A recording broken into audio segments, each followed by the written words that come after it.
Hi guys, it's Mike from Grono, and as we are currently balanced precariously between Storm Kira and Storm Dennis, I thought I'd take this opportunity to talk to you about our wonderful artificial grass and the need to make sure that it's fastened down all the way around the edge.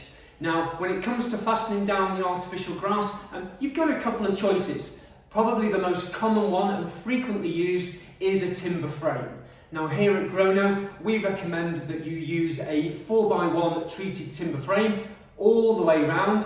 You would put your MOT type 1 and your sand compacted down inside that, and then you'd nail the grass all the way round the edge using ring shank nails every 15 to 20 centimetres. So that's probably the most common one.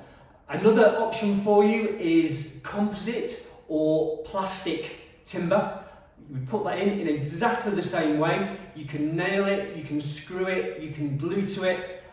Some people prefer it over the timber because it lasts longer. The jury's still out on that one. There are some very good treated timbers out there.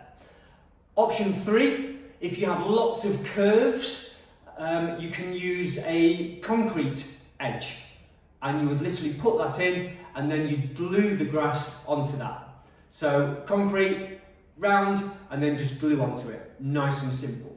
Another option for you is a new product that we've just got, which is our Flexi Edge. It's a plastic edging system that you'd fasten down and then put the grass over and glue it down or screw it onto it.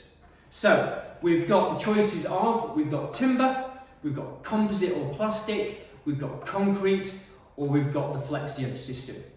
Any questions, as always, hit the email address below, support@grono.co.uk, or you can call us on 0161 877 0929. Thanks guys.